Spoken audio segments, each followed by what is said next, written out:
Hello and welcome to another episode of the Queer Voices Sport podcast.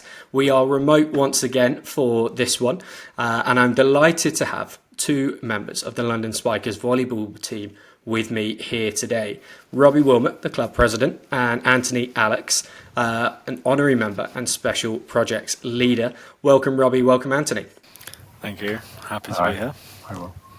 I must clarify with my title, though. I have, as of Sunday, just given up that title of president, but I have been president for the past year. Okay, so is it an annual appointment, being club president? Yeah, so we have an annual general meeting each November where we elect the new committee, and we had that just over 2 weeks ago, and then we've just had a transition period over the past 2 weeks, and as of Sunday, I have now handed that role on. How does that feel?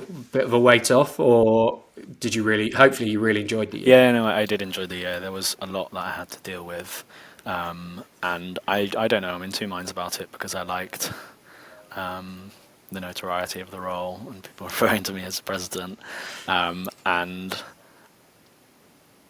having the power, but I think it is nice to, because I feel like for the past year it's just been, I just couldn't quite switch off because I was like, oh, well, I need to keep everything running smooth. So I think it will be nice to have a year where I can just switch off for a bit.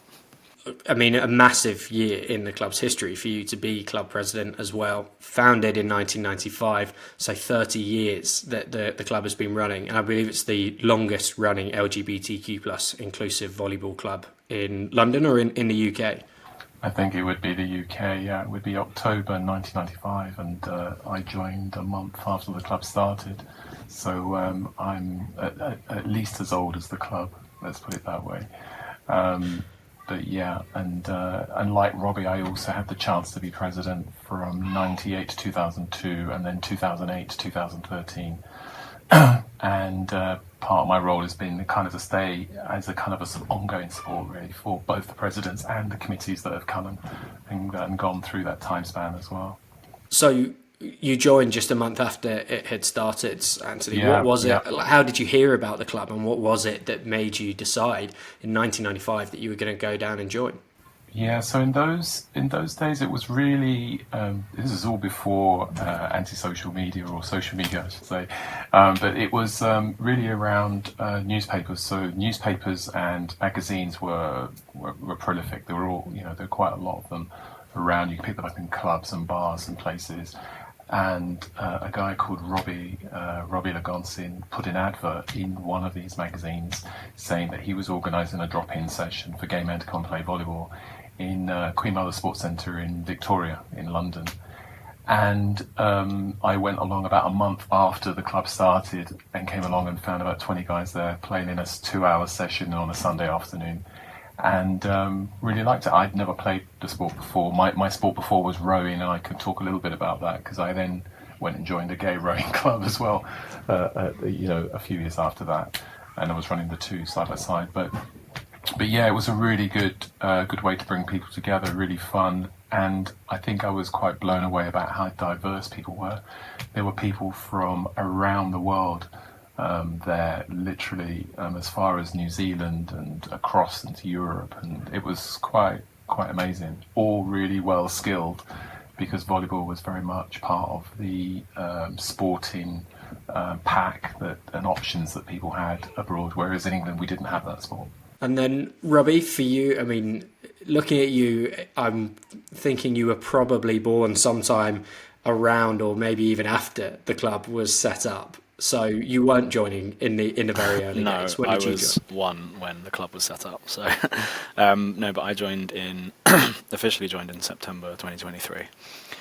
So I've been part of the club this is my third season, and I think, I'm not sure if anyone's ever become president in their second season. I think that's quite a short amount of time to suddenly go into a role like that. But yeah, I've been part of the club for 2.5 years now. And for you, had you played volleyball before, or had you been involved in other LGBTQ plus inclusive clubs? I hadn't been part of any LGBTQ plus clubs before. I keep thinking about it, about what was the pinpoint of me getting into volleyball specifically. I think at my previous job we used to have a sports tournament every year, and volleyball was one of the sports, and it was always the most popular. and I always tried to lead the session. And then during lockdown, one of my friends from uni had a group of friends who used to play it on Clapham Common, which is what the club does as well every summer, play on Clapham Common. And then I had done CrossFit for about a year and a half, but it wasn't specifically an LGBT plus inclusive sport. And even after a year and a half there, like, I didn't really feel like I'd made any like friends I could hang out with like outside of the club. And I think just thinking back to the time that I used to play it at my old job, I just typed in Gay Volleyball Club London, and then this came up, and I went to the summer sessions on Clapham Common, and then joined from then. Just winding back to those early days, Anthony, how big was the club for those first few years? And did it feel like you were doing something that wasn't available in many other places? Because now there are far many more LGBTQ plus inclusive sport clubs that people could join, but that wasn't really the case in the mid-90s. I think at that time the club was maybe around 20, 25, so it fluctuated, and in the early days people dropped in and out, and then you started to see a core of people that started to come really regularly, and then they became the people that started to take an interest in forming a kind of an organising committee, and then thinking, actually there is a league in London, so maybe we should create a team and start joining that. But the background, that the environment at that time was that there were the sort of the beginnings of other clubs as well. So Out to Swim, the gay swimming club, they were there at that time, and I think they've evolved from being just a swimming club to now they've got 4 different sports of high dive and synchro and water polo as well as swim, and they're a huge club. So they started to grow. Dynamo Dykes as well were around, who are the women's volleyball club. And I think Stonewall Football Club, and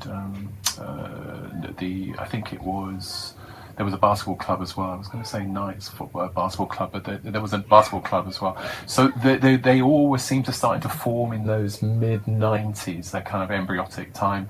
And I think it was partly because there was an appetite for it. People wanted a space where they could feel safe to play a sport and to socialise, and actually maybe to redress a little bit of the past. And as you said, I think in the growing up when sport is available, not all lesbians and gay men decide to join sports, especially if they're team sports. And in Britain, the dominant sports are rugby, football, cricket. And if you don't quite join one of those, you're not quite there, then you're kind of excluded from that whole experience of what it's like to be in a team, to have the support of teammates, to be coached, to have your performance developed. It's almost like having another parent, having a coach. And so there was all of those experiences missed out. And I think in the 90s, there seemed to be this resurgence of the fact that actually people could reclaim that experience in these different sports and feel safe as well. We're talking about a time when you couldn't sort of kiss someone of the same sex who was under 21. There was no sort of marriage or civil union or partnerships. There was no recognition for partners in any legal sort of way. So people were concerned about the safety and security. So it felt a little bit underground, but also quite exciting as well, because there was this network of people that were involved in the sport. You mentioned there the Dynamo Dykes, the sister club of Spikers. Yeah. What's the connection been between the two clubs over the 30 years that Spikers have been around? So both of us have done the same thing, and as much as we've updated our names, so at the time when our club started, Robbie called our club Spiker Studs, which is almost like a kind of hyper-masculinization also about the sport. And I laugh about it now, but it was like, he wanted that. He was the founder, so he got on with that. But we quickly updated it to just Spikers. And Dynamos did the same. They were called Dynamo Dykes, and they evolved it just to Dynamos. And it shows you that, that updating is sort of moving, this dynamic with the landscape, that things started to ease, that things started to get sort of a lot easier. But in terms of the actual connection, well, our club was operating Sunday afternoons in Queen Mother Sports Centre Victoria, and then we managed to convert a court in Covent Garden just so that we could do a beginner session, then an intermediate, then an advanced session in 4 hours in a sports hall, Jubilee Hall and Sports Garden in Covent Garden. And we were looking for a better venue, and we found this venue at Bethnal Green that just wasn't open on Sundays. And we organised with them to hire 3 courts there for 2 hours. And we said, look, we'll pay you in advance for half a year, and will you then be able to pay your staff to come on Sundays? And they said yes. And as a consequence of that, other clubs came along, of which Dynamos was one of those. So some sessions we would have our 12 till 2, and then Dynamos would follow on at 2 to 4. So there were these kind of collaborations in terms of the use of similar space, but also we combined beginner training sessions at different years through the life of the club as well, because it was a good way to share resources. We've shared coaches as well.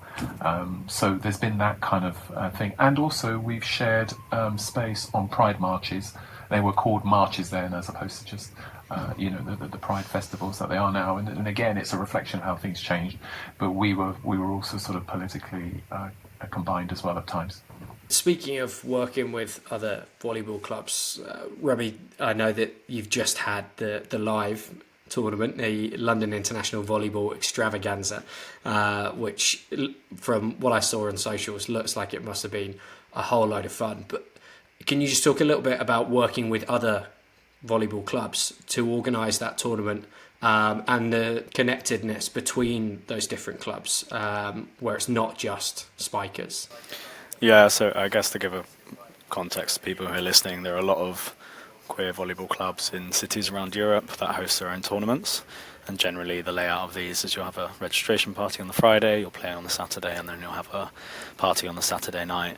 And each city sort of has an established tournament throughout the year at different times of the year. So a week and a half ago I was at the Amsterdam tournament.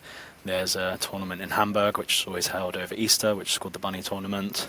And there is sort of I guess a network of these queer volleyball clubs. A lot of the time it's just sort of tagging the other clubs like in their posts, advertising their tournaments and things like that.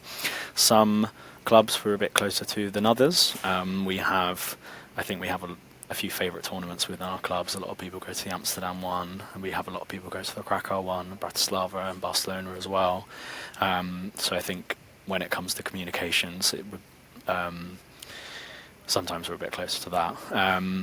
In terms of other volleyball clubs within London, though, I think because it's all of these tournaments are LGBT plus inclusive, it's not that these other clubs can't come, but I just don't think there is the same need for them to come, because there are lots of mini tournaments organised throughout the season within London on apps such as Sportas and things like that. So when we communicate with other volleyball clubs for our tournament, it's generally other queer volleyball clubs throughout Europe. How much work, how much stress was it for you as president organising it this year?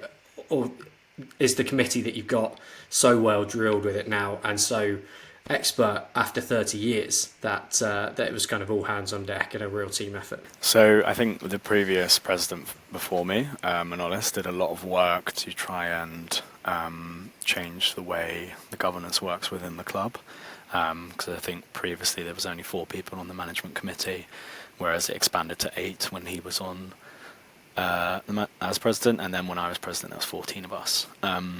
But one thing that he did is he established a tournaments team which would lead the organisation of the live tournament, and I sort of oversaw it. So we did have a tournaments officer, Stratis, who did a really excellent job in organising live, and I was involved as well because I was involved in the previous iteration of the tournament as well. So it's useful to just have that separate tournaments team in addition to the committee that manages the club, which I think is quite common within these clubs as well. But again, I really enjoyed doing that as well, and I am going to stay on that tournaments team to help organise it for next year, because I think with things like these, it is useful to have people do it for a few years in a row, so you can sort of establish a consistent tournament, and you can learn from lessons that have happened in the previous tournament.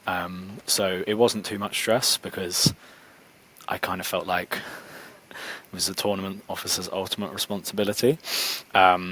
But he did a really amazing job, and I'm really happy that he's carrying on this year as well. Anthony, when you were president, was the tournament running then as well? Did you organise iterations of it? It took the club a while to actually organise its own tournaments. So we did start going to tournaments abroad. There's a listing and a calendar on the EGLSF, or European Gay and Lesbian Sports Federation. They have an ongoing calendar, and the idea is that different cities post their events to that calendar so that people can see exactly whether they're going to clash or at different times.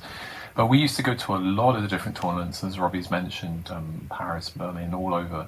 And it took us, I think, until year 15 before we actually started having our own live tournament. And that was begun by Libon, who then went on to become a president for a year or so.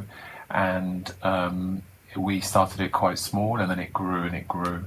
The formats are very well good. The teams arrive into the country on Friday. Some of them got hosted housing as well, so they'll stay with some players rather than book into their separate accommodation. Play all the way through Saturday, enjoy then the presentations and dinner and nightclub and stuff or parties, and then Sundays either a brunch or some other continued game, and people are starting to go.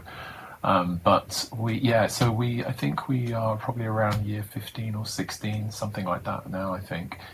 I can come in on that. We had the first live in 2005, so this year was the 19th edition of our tournament because we didn't have one during COVID. So again, like next year will be, I guess, a big edition of it because it will be our 20th tournament. Yeah. Yeah, so the anniversaries aren't going to let up anytime soon. No. But I'll also add, besides these weekend tournaments, there's a Euro Games that happens roughly every 2 years. And then that used to coincide, that would step aside when the Gay Games happened. And the Gay Games were literally sort of Olympic level. And going back to the early roots of the club, starting in those mid-90s, I do think that part of it was because there was this huge Gay Games in Amsterdam in 1998. And a lot of clubs were gearing up towards that. And all the Pride March celebrations, I think we were carrying a quarter-mile rainbow flag. It was all the sports people from the different clubs asked to carry that through the city. And it meant that everyone had a focus. And the same with the Gay Rowing Club as well, which was called Outriggers then, and then became Orion, and I think it's evolved to something else. And that was all towards the Amsterdam Gay Games. And that event, I've been to a couple since. I think it's been Sydney 2002, and there was Cologne, and there's been some others. But actually, the Amsterdam was really, I think, the most amazing one because people came from all around the world. Everyone from Asia and Australia came, Americas came, the Europeans came. I think it was like 10,500 athletes that were there, that people came. And there were world records are being broken there as well. So I think it helped having this big event that the smaller clubs could actually aim towards as part of trying to pull their community together, because it gave everyone something to aim for, and it gave everyone something to aim for every 4 years, with these sort of European games every year hosted more locally. And the club itself has grown massively. The fact that you've now got 9 teams, 5 of which are competing in the London Volleyball Association leagues, that's incredible growth. There'll be volleyball clubs that won't even have that many teams who aren't specifically set up to be LGBTQ plus inclusive. So what do you think has been the secret to that growth? So we are actually the largest adult volleyball club in London as well, with 9 teams. But I think because for a lot of LGBT plus men, it was the only option at the time. So I think that's why it has attracted a lot of people to have this growth, because there was such a demand for it. And we have, in the recent years, there is now another LGBT club in London for volleyball, for men as well. But I think just due to the demand and that we were the only club for such a long time has led to this massive growth. And I think as well the community that the club has just helps retain people as well for it. A couple of questions on the membership and the people that join. It's obviously an LGBTQ plus inclusive club, but you are one that is open to anyone of any sexuality. Was that something that you adopted from the very beginning? And has there ever been a concern that with sport traditionally, in many sports being dominated by straight men, that your membership might end up becoming more straight than queer, and then you wouldn't have the essence of what the club was originally set up for. I don't think there was any fear of that sort of taking place. The demand for the sport was huge, and I know Robbie helped testify that I think up to about 2 years ago we had 300 plus people waiting on our waiting list, which we had to close and then just organise separate open sessions people can get into, just so they can have an experience of the club in a different way. But I know that during my time, every president, every committee has a different way to add the flavour, and I certainly was pushing the element that we were a men's volleyball club. In other words, I was staying open to the fact that we could have straight men as well as gay men. In other words, that people were that they understood that that we to be sort of it's a gay-friendly environment. And we have had a number of different straight men play in our club, mostly at advanced, at the upper level. And some of them are actually still friends of the club up till today. And I do remember one actually in particular who came, and during a season of trying to find a club, he came and did a trial with us, and then tried with some other clubs that had very good teams, and then came back and said, look, I'd like to train with you guys, but I'm worried because I'm straight and I don't know if you'd accept me. And I remember saying to him, it's as long as you think, we can develop you as a player, and you'd be a great teammate, and you'd enjoy, being with everyone. We don't have the club is open. And so it's been like that. And it got to the point where I think at some point, either the late 90s or the early noughties, a PhD student came and did a piece of research on straight players in gay sport clubs. And so there's a piece of research out there about what he found as a consequence of that. And at least 2 of our players, if not 3, were interviewed as part of that particular project.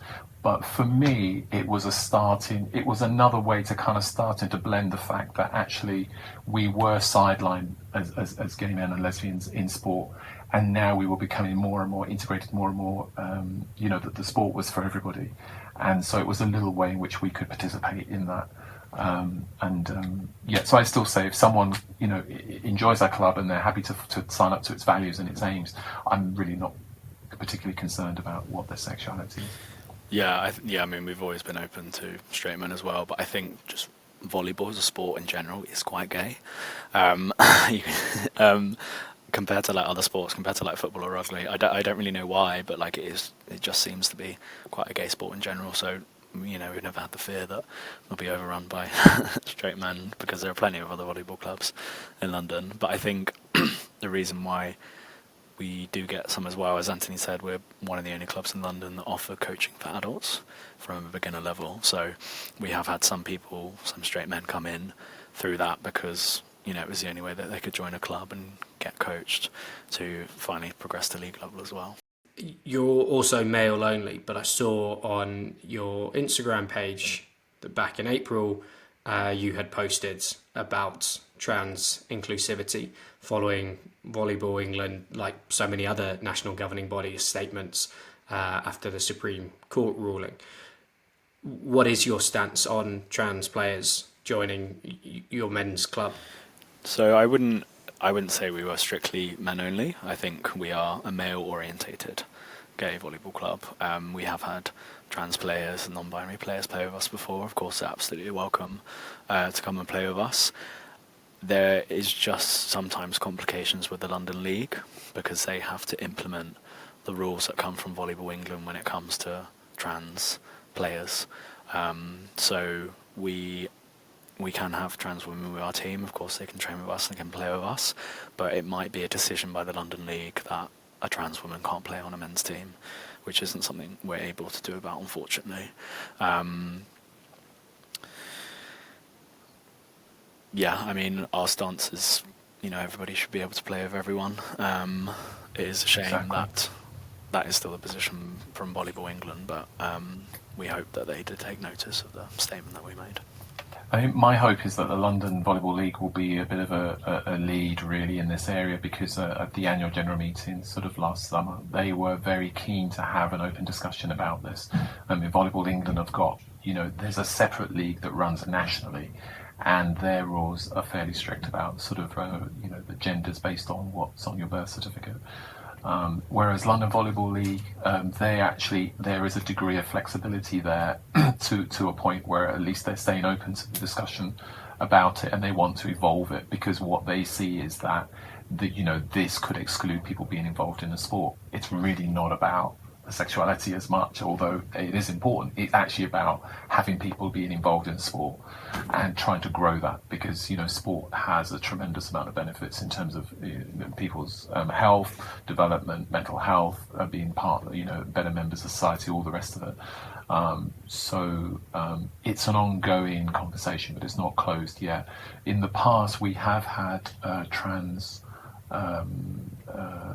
players play with us, certainly train with us and play with us. I don't know that we fielded any in competition, although our Sunday internal games are pretty competitive, and it's it's been no issue for us really. Do you think that LGBTQ plus inclusive clubs have an opportunity to demonstrate that trans inclusion in sport is a positive thing? It's not the negative that the Supreme Court and that governing bodies have made it out to be, and that you and other clubs can kind of lead the way in pioneering that inclusion and getting us to a better point with sport.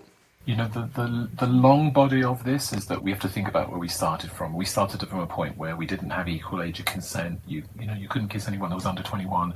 There were no rights in terms of your partners, financial things with partners, and generally your recognition. There was an absence of people being open in terms of socializing the person they found and fell in love with, that they started to date, that they may have moved in with, that they have an engagement with, then they get married. All of those sort of life experiences were kind of not available in this sort of open public way, and that's changed over time. And that's changed over time because different areas of the gay and LGBTQ community have pretty much sort of have worked in their area, the area that's close to them, and really promoted that. So for us, it would be sport.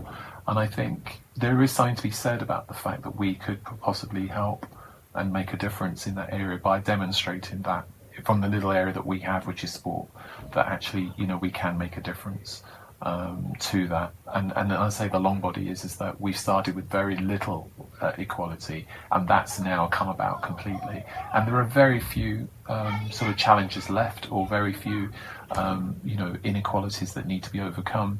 I was thinking the other day, I have a friend who was a coach in our volleyball club, a Swedish coach, single man, and he was able to adopt 2 children of different ethnicities, and he's grown them up as a family, and we celebrated one of their birthdays. He was 16, I think, 2 weeks ago or so. That would have been unheard of 30 years ago, that a single gay man could adopt children and actually have a family. So all of these barriers have gone, and I really do think common sense will take place with regard to trans, and it's a matter that each part of our community does what they can in the area that they're at, and I think collectively then it will show itself. On your website, you talk about diversity as one of the strengths of the club, one of the appeals for people that might be interested in joining. Do you think that comes from the fact that, in part, obviously London is a very diverse city, but in part from the fact that volleyball isn't so popular in the UK, but is a lot more popular in various different countries around the world, having been spread by the YMCA, the US military? It's obviously not many countries that the US military is not taking a visit to. So do you think you have a more international community as a result of it being volleyball rather than another sport? I mean, I'm smiling slightly, and I think Robbie should wonder if, because when I hear the word diversity, I'm thinking of diversity of personality, because we certainly have a huge diverse range of personalities in our club. But yes, no, Robbie, please. Yeah, I mean, I think that's what I love so much about the club, like the diversity when it comes to the nationalities. Like when I joined Adonis, I was the only English person in the team, and I loved it because I met people from countries who I've never met before. And yeah, as you say, it's not really a popular sport in the UK. There aren't that many English guys in the club. There's a lot of people from Brazil and Italy and Spain and Greece and Poland, and it's just so cool that you have this place where you can meet all these people of these different nationalities and these different stories that you can mix with and learn about from them. And yeah, that's one of the things I love about the diversity of the club. And I think diversity of age as well is another cool thing as well. We have a lot of older players who join, and it's great to see people of just, I think it would be quite daunting as an older person to try and join like a community like this, it's amazing to see. And as Anthony says, diversity of personalities as well. Anthony, just winding back again on your journey, you spoke about being involved in rowing before volleyball. Can you talk a little bit about how you were able to express your sexuality while you were involved with that rowing club, or was that something for you that was off limits? You kept the two things separate? I was pretty much of a late bloomer. I mean, I rowed up to 21 in that club, and I probably didn't really sort of start to come out until I was around 23 or so. Although, we know coming out is a lifelong process. It's not just sort of you wake up one day and jump out of a cake. So I think that the club, I think, we joined different organisations for different things. And at that time, what I got from that was amazing coaches that were focused on me and my performance. I was getting like another set of parenting. When I was very young, my mum and dad separated. And so I was going between the two. And this was something that was incredibly consistent because I trained 6 days a week. I used to travel. We used to travel, do regattas around the country, abroad.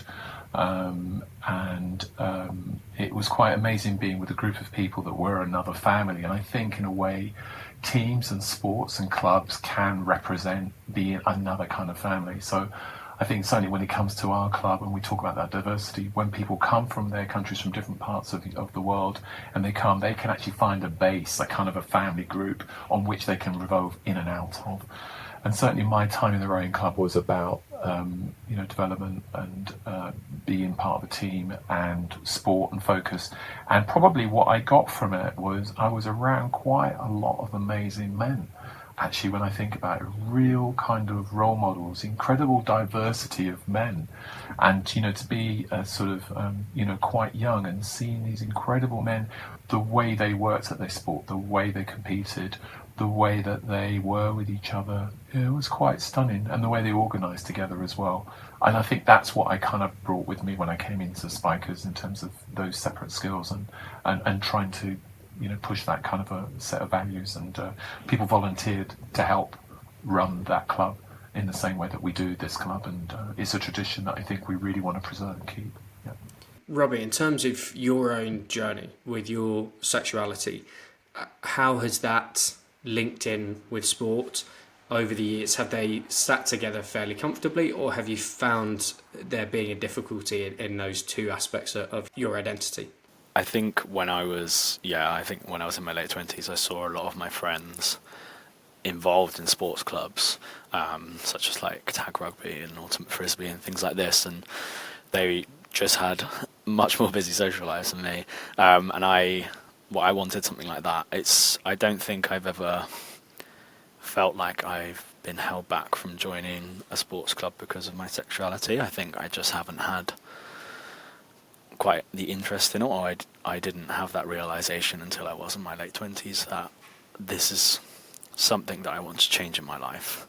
So as I said, when I was 23, I joined a CrossFit club because I wanted to have a regular exercise focused thing which could help keep me fit, and that was good because it was well structured and I always got told what to do. But I think because one of the reasons why I wanted to join this gay volleyball club was because I didn't really have any gay friends. I didn't come out until I was at university, and the friends I made were all straight, and I was happy with them, so I didn't necessarily feel the need. But I did have one gay friend. She's queer, and she was always saying to me, like, you need to get yourself a gay group of friends, you need to surround yourself with people who are like you. I think as well, approaching 30 and still single, I was like, might just be a bit easier, a more natural way of meeting people within a volleyball, within like some sort of sports club, rather than just swiping on these dating apps. So it was a combination of different factors. I wanted to make more friends, improve my dating prospects. But I think because I never had quite the interest of a social sports club, I don't feel like my sexuality necessarily held it back. But I think it might have made it easier in some respect, because there are so many, volleyball clubs that I could join as a straight person, and I might not necessarily have the community that I feel right now. Whereas when I joined Spikers, it was the only option, and now I almost know everyone in the club. So I think it's helped in that respect, which is amazing. Outside of volleyball, outside of sport for both of you, has your involvement with the club and having that community of gay friends helped you to be more confident with your sexuality and more comfortable speaking about it in other areas of life, potentially at work and with people that you meet? I think definitely that's the case, because I think, and especially as you develop in the sport and you get much better in it as well, it gives you a base, it gives you something to feel confident around, that you can put your, you can stand on. And I think that confidence, exudes itself in lots of different areas of your life as well. And I think in the early days when it was difficult to kind of be out, really, there was a lot about safety and security in those days. And I talk about this kind of hidden network, and you did feel like you were part of something slightly special, because you kind of knew each other around and about, but it was nothing that was sort of shouted out. There's definitely something there about how we learn and how we evolve and how we grow, and how we kind of develop ourselves to the point where I think the best thing we can do, and I speak personally, is to be myself everywhere, really. The whole business of coming out is really, and the reason we talk about over a long time is that certainly back in those early days, there was a lot of self-policing going on. You'd watch about your mannerisms, about what you'd say, about your references you make, and things like that. And you lived a kind of a smaller life. And coming out means that actually you stop policing yourself. And amazingly, that 5-10% that you're not policing yourself with suddenly provides you with a huge amount of energy and ability. And so I do think sport is a way for someone from the LGBT community to be able to gain some confidence for themselves and to mirror that form in different aspects of their life, so they can get a lot closer to being themselves regardless of where they are. And I think that's one of the benefits of this club. Besides, the amazing friendships, besides the amazing role models of different people that come with so many different approaches to solving problems and working together. And for me, one of that's, and I'm going on a tangent there, but one of the most amazing things is the fact that so many diverse people have managed over time to come together and form a manager committee or form teams, and actually found a basic denominator by which they can collaborate together, despite the fact they come from different schools of volleyball and different approaches of life, and actually work together and collaborate. And I think that's a testament to the strength of the community that we have, is that we really are very good at bringing people together and getting people to kind of support and work together. And that, is as equal to the sport itself that we represent. Yeah, I think for me, I think a lot of my friends and family sort of, commented on the change of my persona once I'd sort of integrated myself in the club.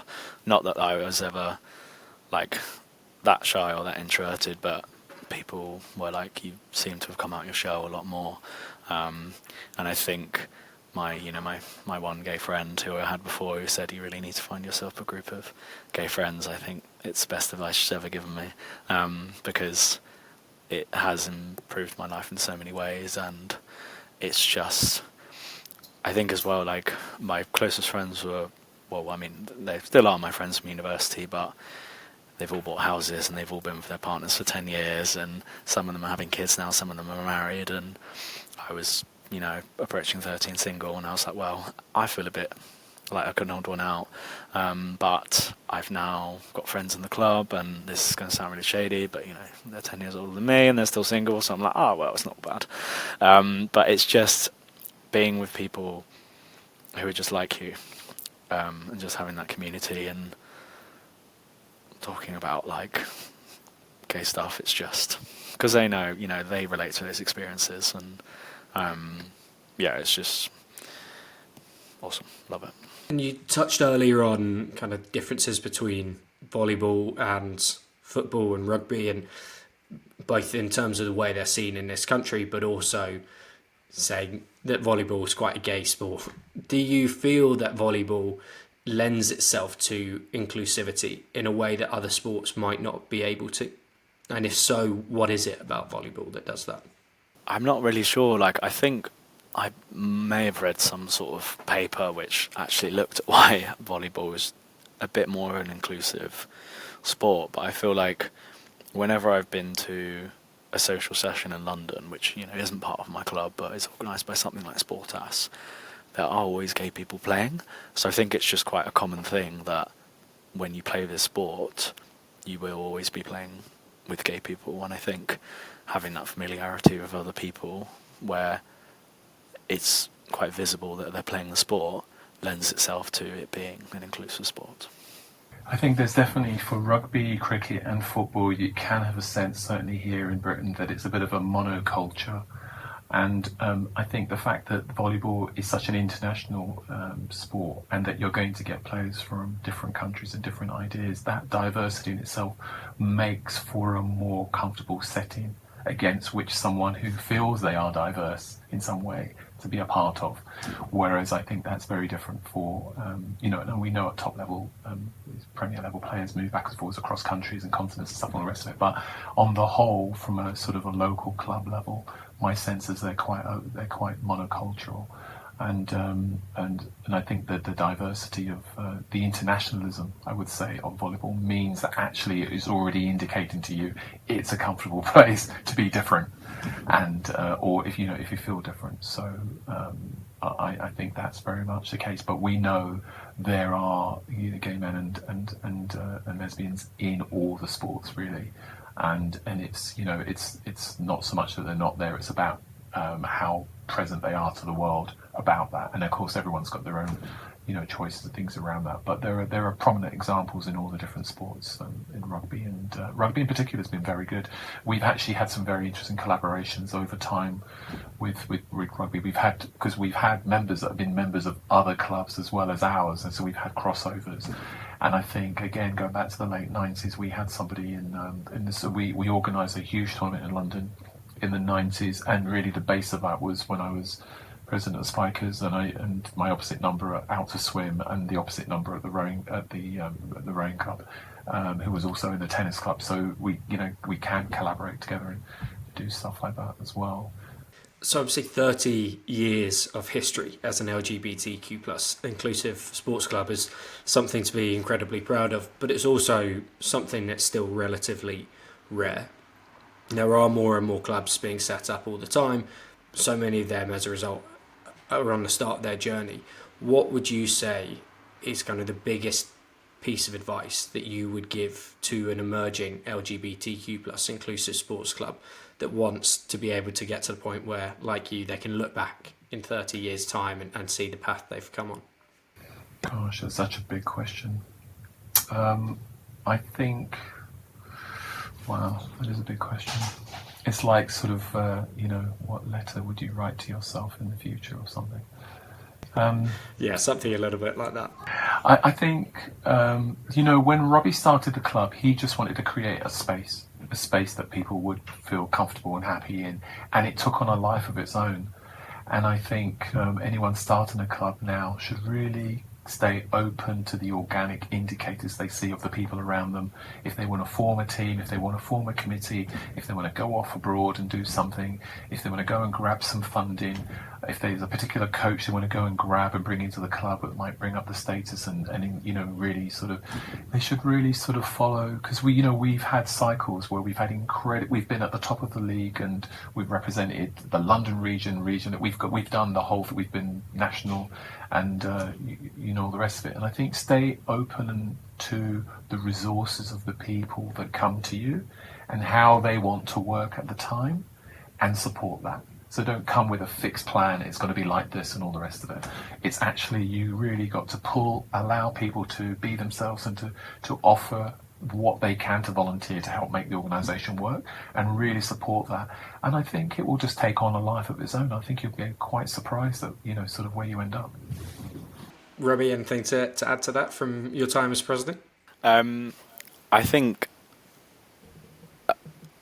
I always knew I wanted to help out on the committee when I joined the club, and I think people who want to make it happen will make it happen. When it comes to things like these, I think people like me will be actively looking for things like this, and I think you just have to. I think in the early days it's all about advertising. I think trying to just build yourself as a welcoming space that Anthony says can't be too rigid, and just allowing it to flourish like that, and allowing people to give their input and making sure they're heard, and trying to really implement a social side to the club where people feel like they can come here and make friends, lifelong partners perhaps. I think if you have that mentality, you'll attract the type of people who will want to make things like this work. Two-part question for someone who might be listening to this and think, well, actually, I've always wanted to join an LGBTQ plus inclusive volleyball club.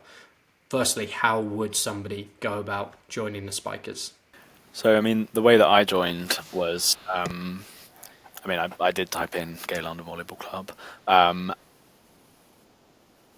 but I think a good way, as Anthony said, when it comes to recruiting players, is to come to the summer sessions, because it's what I did. I remember coming to the first summer session of the summer in 2023, and I was absolutely terrified. I was very anxious about just walking up to a group of 50 people who all knew each other and being like, "Hi, can I play?" Because I had played socially in the past, but I wasn't necessarily that good. And it sounds quite cliche to say it, but you really do just have to put yourself in that situation, which might make yourself uncomfortable at first, but the payoff you get from something like that is 100 times worth it. Because I went to each summer session and I was always sort of dreading it a bit, but I was like, I push through it and make new friends, and you'll really enjoy it. And in the end, I really, really loved it. But I guess in terms of joining our club, we have open sessions every Monday for beginners and for more intermediate players as well. It's run by a guy called Tony, and everybody loves Tony's sessions as well. So, you can check that out on the website. But in terms of people joining an LGBTQ plus sports club, there's one for any sport you can think of in London. I think you just have to push yourself into it, because people won't be unwelcoming and people won't be unkind to you, because we've probably all relate to the experience of being excluded from some way or something due to our sexuality. So everybody was always welcoming to me, and I think you'll find that is a common thing within these clubs. So just don't be afraid, and just put yourself in something that makes you feel a bit uncomfortable at first, because it'll pay off.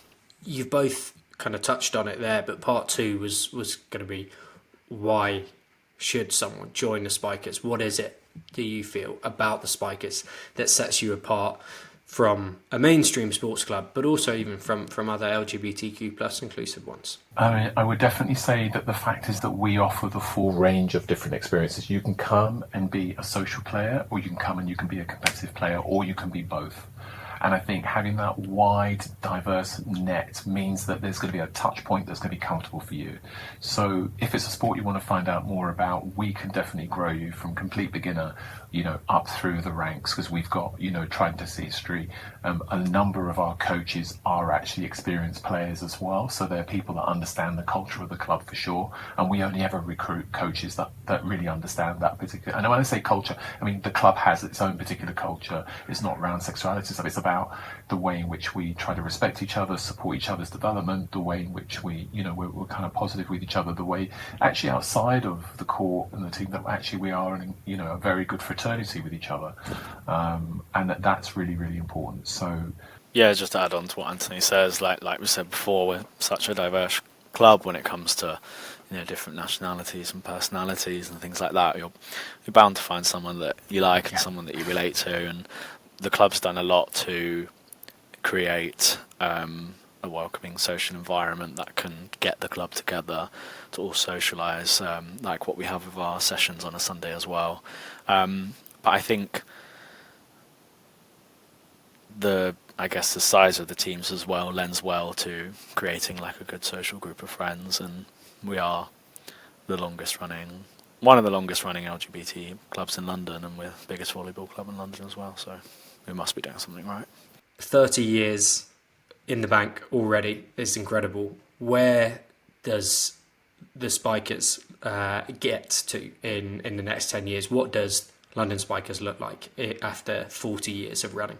I think we have toyed with the idea of having another team, so having 10 teams, but I think we've reached a point where what we have done is enough. So I think we can operate at as a club with 9 teams. I don't necessarily think there is a need to try and expand it more, because whilst it's amazing to have such a big space that LGBT players can come join, I think we need to still focus on delivering a good club experience, which might suffer a bit if we try and expand it out too much. So I think we will stick with 9 teams because it's a good model for the club. But in terms of looking at the next 10 years, the club has done a lot to try and make itself more sustainable for longer term running. So one of the big projects for the club next year is turning itself into a charity. So we have a bit more of a legal status, which gives more protection for the members of our club as well. And I think, as Anthony says, we have peaks and troughs when it comes to the London League, and the past couple of years the club has had a few demotions, so I think a big part of that as well is just working our way back up in the London League and establishing ourselves more as a high-level competitive club. How to keep the sport accessible to people really is a big challenge. So we're going to need the next 10 years about trying to conquer that, so we can keep allowing people to have that experience of participating in a new sport.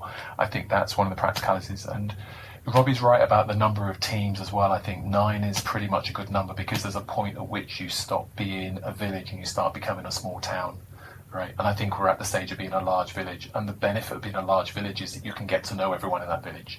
And once you become a small town, it makes it much more difficult to have that the micro networking that we need between people, such that people get together, such that people think, actually, you know what, I'd like to volunteer for the management committee next year and volunteer my time and effort and help, because they know that the impact of the work, they can see it happening. Whereas when you're in a really big organisation, it's difficult to see and to get that sort of personal sort of feedback. But I would like to find space somewhere for us to develop a junior programme, because most sport clubs have a junior programme of some kind, and they grow juniors through, and they go straight up to the elite level, and then they go on to to be the flag bearers for the club. And juniors, my experience of being the rowing club, when I was there as a junior, all of my contemporaries went on to become boat captains or club presidents. They went on to run the organisation or be part of it in some way, because it was their first family. And that's true for a lot of our, adult players. But there's a space there for us to do something with juniors, and I'd really like to see that happen. And then, the only other thing I think we could do, and I think that would, in the next 10 years, is something that's already happened. There's another volleyball club, LGBT volleyball club that started, that's doing very successfully in the league, and I think Welton, who runs that club, he was given the award by National Volleyball England as being the best small volleyball club in England, new volleyball club in England last year, is really to encourage other volleyball clubs to happen around the country, really. London's always been the centre for it, but I think, the cities like Liverpool and Manchester and others, they're big enough to really have something And if there's some way we can kind of, ambassador that in some way, would be great. In other words, grow the sport, grow the opportunity. We can't do it all ourselves. But if we can help develop it and grow it in other places, we should definitely get behind that. So those are the kind of things I think about the next 10 years. But it's all exciting stuff, really. Yeah. Yeah, for sure. I think it's really brilliant to hear you talking about juniors and thinking about the future of the sport, the future of the club, and how you can help to trailblaze for other clubs around the country. To finish up, Anthony, another of the questions that you might feel is quite a big one. It's okay. You've been throwing good ones so far, so keep going. You mentioned how different life is now compared to in 1995 when the club set up, that people within the LGBTQ plus community, there's things that they're able to do now that just were almost unthinkable in terms of legality and homophobia back in the 90s. In 10 years' time, is there still a need for LGBTQ plus inclusive sports clubs? Do you think that there will always be the same need that there was in 95 and that there is now in 2025? So this is an interesting question. It really goes back to identity. What is your club about? What is it there for? What's its purpose? What is it doing? And I think we serve a lot of different. We serve a lot of different masters, if you like. One of them is the sport itself, of course. So anyone gathering together around the sport will always get groups, and they will always work. But as gay men, I think this has been a place by which we've been able to gather around and grow together, even at a time when it was difficult to be out and proud as gay men. And the change has been, for me to witness that change has been transformative for me, but it's also been astonishing, because I remembered in the early days, say in the second year or so, I remembered I was walking down in Soho, and Soho was definitely the centre of gay life, social life, and there was someone that I saw who was coming with a group of friends, and I was on my way over to him to go and give him a hug, as another gay man, and he put his hand out to shake hands, and it suddenly dawned on me that he wasn't doing that because he was being super formal, but because of the other people he was with may not know the degree to what his situation was. And now I've gone from that to where we've got, there's someone I know in a club who was a club and a president, met his a partner in the club, socialised with them, they moved in together, they announced their engagement, and I went to their wedding, which was in one of the rooms in Parliament, actually, and that was all live witness. That was socialised life happening right out in front of everyone. So we've gone from people hiding to where people are, expressing life. So I think the fact that we can just live our lives in the same way as everyone else is definitely a big part of what the future years should represent. And whether that means that we go ahead and have families, don't have families, whether we adopt children, whether we have our own whatever that is. So definitely. I think that's the small contribution I think I'd make to the bigger question that you asked. Yeah. Robbie, do you also feel that there will still be a need for the club in 10 years' time? Yeah, absolutely. I think you can see it just with the gay community in general in London. Like, we do have venues shutting down in terms of bars and clubs and things like that. Because the way that you meet other LGBT plus people has changed a lot. With the introduction of all these dating apps, people can just do it from their phones rather than having to go out.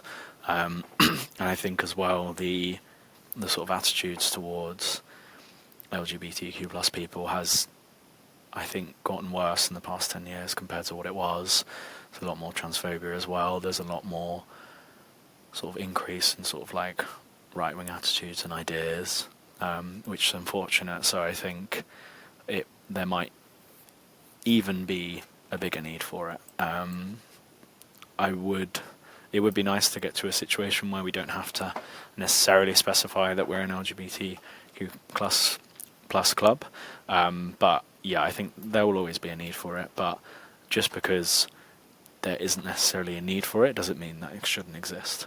It's still nice to be surrounded by like-minded people like yourself. So even if there's not a need for it, there should be a want for it. I mean, I would add that we do have a unique culture, and I think that's the thing that's really, that's the thing to kind of, you come in and you see the way that people are, the way they are with each other, the way we're organised, the way we develop play, and I think that's definitely going to be, a core part of how we are in the future. There'll be a need as long as there are people that want to come and play with us, really. So, and I think we should continue to serve that as best we can. Well, I think that's a really nice note to end on there. And thank you, Anthony. Thank you, Robbie, for joining us on the Queer Voices Sport podcast. It's been fantastic to hear about the London Spikers, and what a wonderful 30 years you've had. And I wish you all the best for the next 30. Yeah, thank you so much. Thank you for having us. It's been great to talk about this. Yeah, been amazing to talk about it. Thank you. And thank you for joining us, whether it's been on YouTube or Spotify, for the latest episode of the Queer Voices Sports Podcast. Many more episodes still to come as we talk to people from across the world of sport. Take care.